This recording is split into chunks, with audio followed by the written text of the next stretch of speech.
And let's get right to Sheriff Stone, who we have on the phone here after that confirmed tornado damage there in your county. Sheriff, thank you so much for joining us. First, talk about where you're seeing most of the damage. I understand a lot of that is in the Dorchester area.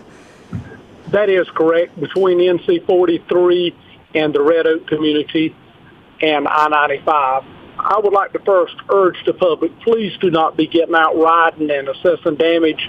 We've got the Nash County Sheriff's Office CUT team, which is a small component of our office that goes out and tries to clear the roadways. And if there's houses that need emergency power and stuff, if it's not on power lines and access to the driveways, they're out trying to clear areas so that the elderly and things of that nature can get in and out to get where they need to go.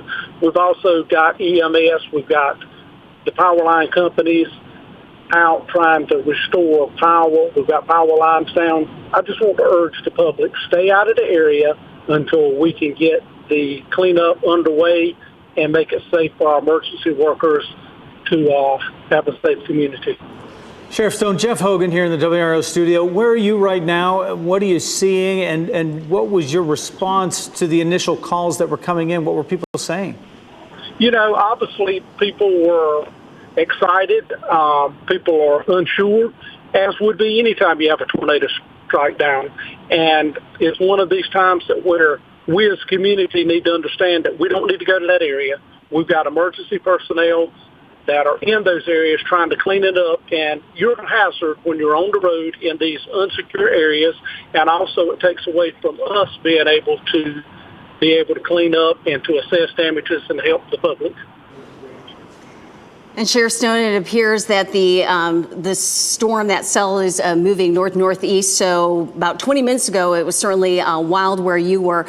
Talk about what you saw where you were. You know, obviously we have trees down. We have houses that have problems. We've had calls for injured person, elderly lady at a house, and debris down and trees down. The typical things that you're going to see from 85-mile-an-hour winds, power lines down, and that's the most hazardous thing. And as we all know, the most significant time for somebody getting hurt is after the storm and not before the storm. So, you know, the hazard's not over until we get it cleaned up. And I just want to urge people, stay away from the area. If you're in a home and you're secure, power lines, some of them may still have power. Don't be out in that until it's cleaned up. Well, we certainly want to echo your sentiments about people staying safe, getting in their safe place. It has passed that area now, the storm speaking anyway, but now cleanup and recovery, things like that, getting out there. How do you deploy your deputies at this point now? Do you send them straight to where you're getting the most calls? Well, obviously, any time in law enforcement, and that's one of the great jewels of finding a law enforcement officer, they go to danger. And as soon as the calls started going in, they're the ones that respond to it. They're going to continue to go, but we have a smaller unit that is a group of our deputies that are trained in chainsaw and cleanup, and they're going to that area now to help clean up the roads and open the roads that they can. And this is obviously in partnership with DOT and the power companies. It's just a group effort to make it a whole lot quicker to restore energy and get our roadways open back up. And Sheriff Stone, you're getting damage reports. Have you gotten any reports of injuries? What do we know about those?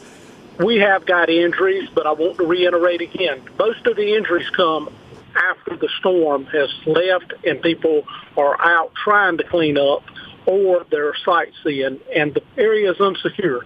So that's one of the things we need to pay attention to is don't get out on the roads until we get it cleaned up, and make sure that if you are at a home and you see a power line down, don't go around that power line. You don't know if there's power there or not. Somebody down the road could have a generator hooked up and it could be backfeeding, and obviously you're subject to electrical shock.